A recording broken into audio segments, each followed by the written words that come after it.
Want to remind Mr. Marcos that it was he who called for snap elections, and once the people decided to participate, he better watch out if he threatens to frustrate their will again. I'm afraid he will have an angry people on his hands.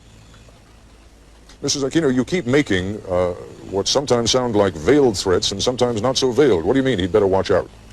Well, all along I have asked the people, not to engage in any violence, and so far they have listened to me. And if you may recall, just after my husband was assassinated, I did go on radio in our country, and I asked the people, to observe peaceful means and not to resort to violence, and they did obey me. But this time, they have a greater stake in this. It's not just Cory Aquino, but the future of our children and our children's children. So if they think that they have been cheated out of an election, I'm afraid they might not listen to me anymore if I still insist on going about this peacefully. Well, let me put it to you this way. You are running for president of the Philippines. You are putting yourself forward as the leader of your nation. And now, if I understand what you're telling me correctly, you're saying if the election doesn't go the right way, you may not be able to control even your own followers. That doesn't speak very well for your ability to be able to run the country. Well, Ted, the people who are with me now are so convinced that I will win. And if Marcos resorts to terrorism or to gross cheating, then the people who have supported me may finally think that the electoral process is just not advisable anymore. Are you raising the specter, the possibility of something approaching even civil war? No, not civil war, as long as I can manage it. In fact, I have said that if Mr. Marcos cheats me out of this election, then I will call for daily demonstrations. However, if these daily demonstrations will still not get us the desired results, then I am afraid that the people might not listen to me anymore. Mr. President, I don't remember any election in recent Filipino history, in fact, even in not so recent Filipino history, where the loser did not claim that there were technical and other reasons of foul. So, and perhaps you remember one, but I don't. I think you're right. Filipinos are not known to be good losers. They're always our great losers, and they never concede. But in this particular matter, Ted, I am so certain of victory that these declarations of my opponent that there will be a civil war in this country indicate how desperate they are. I certainly am concerned about your attitude that you feel that there would be cheating if I win and there would be no cheating if she wins. No, I think it's the other way around. I realize it is a hypothetical question, but in every election, someone has to win, someone has to lose, and I wonder if you would address the hypothetical question, though. If you lose, will you stand down? I have never thought of it, but certainly if there is no question which nullifies the results of the election, as I said, I will perform my duty as president in accordance with law. Your claims and the claims of your supporters that you are so highly decorated are fabricated claims. I don't think that is the story. It's a story about my guerrilla group. It's not about the medals. Even here, when the case of libel was filed, the publisher here did not question those medals. It's only you, Americans, who question it. I am not going to degrade myself by talking about those medals. If the American government wants them back, they can have them back.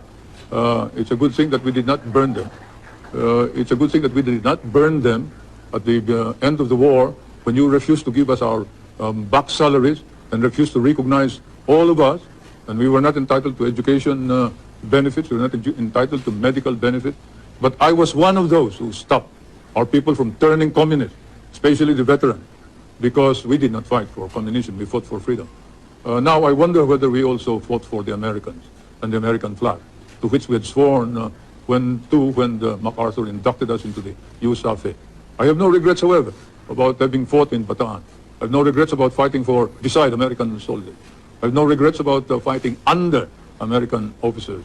And probably if our country were ever to be attacked again, I would do the same thing. But I would certainly raise some questions about the conduct of the American government in relation to the veterans of the last war. I am certainly very disappointed. Mr. President, the question is not raised about the courage of Filipinos who fought against the Japanese during the Second World War. But the question, as you know, and you know this is not something I'm making up, you have seen those newspaper articles yourself and you have seen some of the documents, suggests that the guerrilla group that you claim to have led, in fact, either did not exist at all or was just a tiny group that played no major role. Then why is it recognized by the intelligence officer of General MacArthur in a paper which is certified too by the head of the archives of the United States? Now look, I don't want to talk about this anymore. If you do, I'm going to walk out. You've had some rather disparaging remarks to make about Mrs. Aquino, not the least of them being that, in effect, she has experience as a housewife, but little else. Do you think she has gained in stature over the last few weeks? And do you think it is possible that if she is elected, that she could serve effectively as president of the Philippines? I still believe that you need somebody who has been experienced to run our government in this time of crisis. I have nothing against her, but certainly when, say, your son is sick and he needs an operation or he needs the expertise of a good doctor, you don't pick just anybody who has honesty and sincerity in order to cure your son. In that situation where she has no experience whatsoever is something that we have to accept and admit realistically that she had the the nerve to run without any experience whatsoever. As she admitted, and it's not me who has said that she is inexperienced, it is her who said, what do I know about running a government?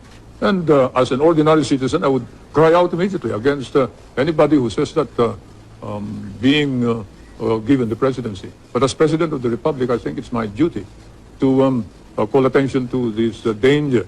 I know that you made a great deal, and it is an excellent rhetorical device, of saying, yes, you are inexperienced. You are inexperienced in corruption, you are inexperienced in crime, you are inexperienced in dictatorship. But let's be candid about it, you are also inexperienced in leadership. Now, there is a difference even between running a campaign as the widow of a martyred and beloved leader and running a country that is, as you yourself have pointed out, in a great deal of trouble. To those who are neutral about you, what do you say about your lack of experience? Well, more than experience, I think it is credibility that counts.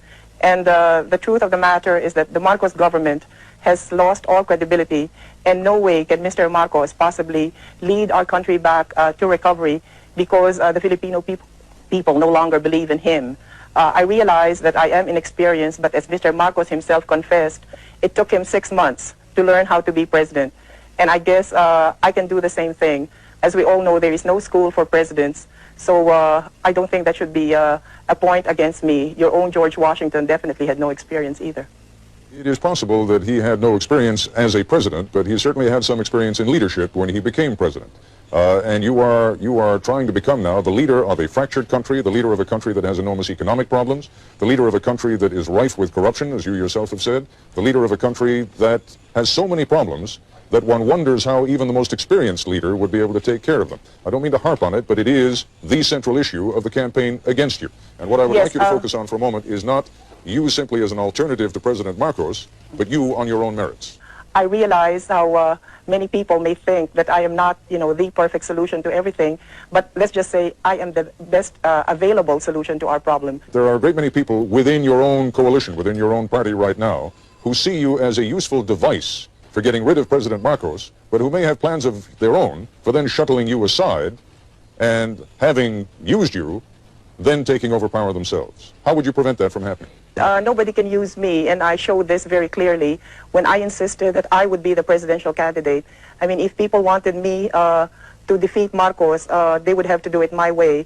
And you can ask the politicians, the leading politicians in the opposition, how I was able to get all of them to agree that I would be the presidential candidate and not anybody else. Otherwise, we would have had 2 candidates instead of just 1. Again, Mrs. Aquino, the point I'm making is that I can see why they would be willing to stand aside for the immediate goal of getting President Marcos out of the way. But now we're talking about real power. Now we're talking about the power of governing and leading the Republic of the Philippines. And my question is, are you confident that you can continue to rule even when some of these people are going to be trying to take power away from you?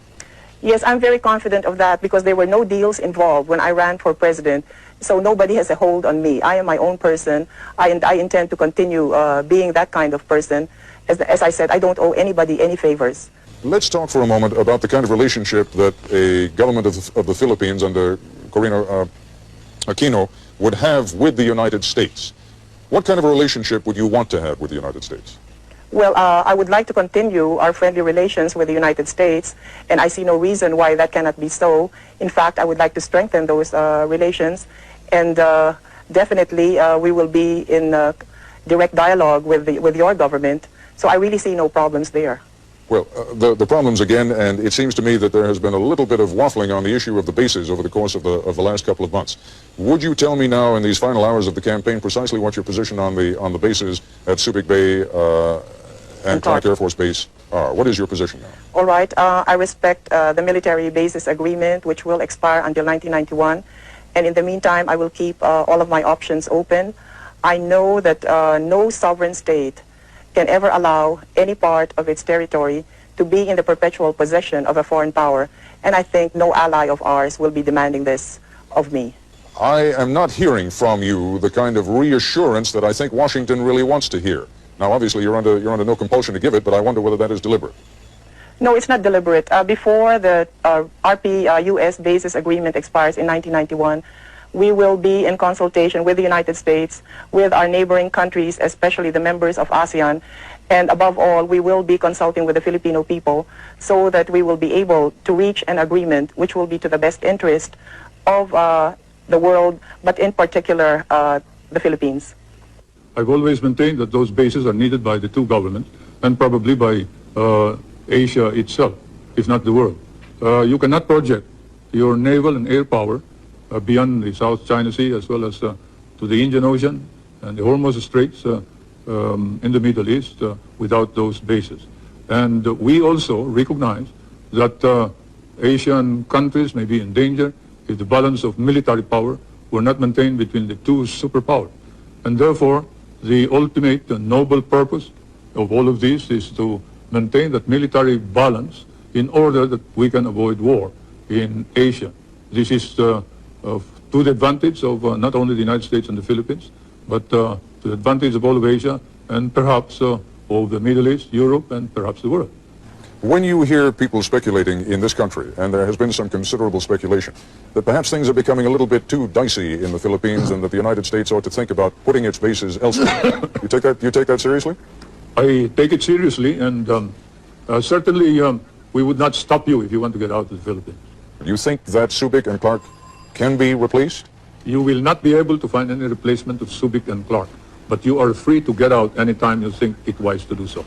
Mr. President, some would say that the gravest danger to the Philippines these days is that there is a crisis of confidence, and that what Mrs. Aquino would bring to the presidency would be a fresh breeze, and that she could get the expertise by surrounding herself with competent experts, but that what is needed is a fresh sense of trust, a sense that the corruption that is charged will be cleaned out, a sense that the cronyism that is charged will be cleaned out, a sense that the brutality that is charged against members of your armed forces and the police will be cleaned out, and that Mrs. Aquino can fulfill that role and you cannot. You, sir, are guilty of speculation and making allegations that are not proved by evidence. Corruption and hidden wealth were charges included in the impeachment proceeding. They were debated upon, and the opposition was challenged to present their evidence. They could not. There is no evidence. Even in your hearings in the House of Representatives subcommittee of Mr. Solar, Congressman Solomon and Roth, I think, have said that there is no evidence about corruption or hidden wealth, and that this is all hearsay and all rumor. Now you repeat it as if it is the gospel truth. I question your right to make this as a premise for any further questioning. I must say that hearsay, rumors, speculation as a basis for a question by reputable newspapers and foreign correspondents should have no place in a society like ours. Your society Mr. and President, ours. you are quite right. If I were the only one raising those questions, there would be no point in The raising number them at does all. not matter, Ted. Whether 1,000 people raise it, if there is no evidence, then it is false. Whether it is raised by 10,000 people, if there is no evidence, then it is patently false. Numbers do not matter. It is evidence that matters. And you don't have any evidence. Mr. Solar has no evidence. The opposition has no evidence. They're just talking loud, and they're engaged in a smear campaign, and you are helping them. Mr. Solars claims that he has testimony from someone who met with who claims that he has testimony from someone who met with your wife, Mrs. Marcos, who spoke to him of properties that you hold through other names in New York, and that Mrs. Marcos said to this man who testified before the committee that she expected by 1987 to have $70 million worth in profits on those properties. Now that is the testimony. You're saying there is no testimony. It may be inaccurate, but the testimony, sir, is there. The witness, when asked by Congressman Solomon whether there is any evidence whatsoever proving this, said, I merely heard it. It is something that I heard from somebody. I do not know your sources of information. You may be more accurate than I am. But certainly, I don't consider that evidence which ties us up to the ownership of any of these properties. And we are looking into the manner in which the evidence has been obtained by some of your investigators and some of your foreign correspondents, your newspaper men. And then after the elections, we will then look into the legal aspects of the coercion and intimidation that has been going on against some of the witnesses. But anyway, whatever it is, I deny categorically any speculations of the corruption and hidden wealth that is being alleged, so much so that the opposition members of the Batasan, the legislature, are now facing perjury cases in our courts, and we're going to see to it that these cases will be pushed through. There have been charges by both sides, against both sides, of corruption in the voting process. How is it going to be possible for anyone ever to be satisfied that this was an honest election, even if it were? Well, I guess as long as it is fairly honest, then we would be able to satisfy everybody. But if there are outright violations and we can see that there has been such enormous fraud, then that would be difficult to convince the Filipino people.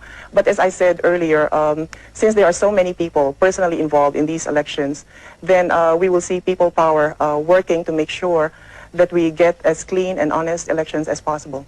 How much fraud, how much corruption in the process are you prepared to accept? Well, that all depends, Ted. Naturally, I cannot envision what Mr. Marcos is going to do. So I cannot say right now just what it is that I will be able to accept or what I will totally reject. There is an enormous difficulty in ever reaching a decision on how much fraud there has been. Both sides are going to claim it. We know that already. Your side is going to claim it. His side is going to claim it. How is it ever going to be possible to reach an understanding on what happened and how much fraud there was? Well, Ted, we all know who is the real power in this country, and it's a one-man power. So since he controls almost everything in this country, it is really unthinkable that we in the opposition, can manage cheating the way he is accusing us of. He controls COMELEC, and he has all of the government forces behind him. So how can he possibly accuse us of committing fraud? Well, if he has all the power, as you say, and if you already believe that he is committed to win this election by whatever means he can, then how is it possible that you're going to win? Well, as I've been saying all along, it's people power that has finally emerged in this past campaign.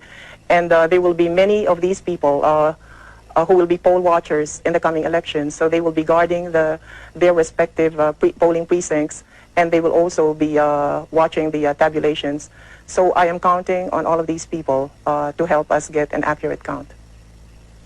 What happened during the campaign with regard to media coverage? President Marcos has told me that you have certainly had access to the television and radio stations, and he denies categorically that you have been kept off. Well, take for example the question of rallies, and ours last night, I don't know if we were given a minute or two, but normally all of President Marcos's speeches are covered in full. So I'll be lucky if I can have a sentence or two. We both addressed the Chamber of Industries, and his speech was covered in full. I think I had two sentences, which I was allowed to, which local television aired. Maybe I can refer back to my husband's own funeral, where the Filipino people saw nothing of my husband's funeral, but which was viewed throughout the world. So things haven't changed much since that time. And I'm really lucky if I can get my face on television. What they are doing to me now is that they use some of my video shots and they impose it on their on their commercials, and then they have somebody pretending to be me and, talking as if it were Cory Aquino. And there's nothing I can do about it because all of media is,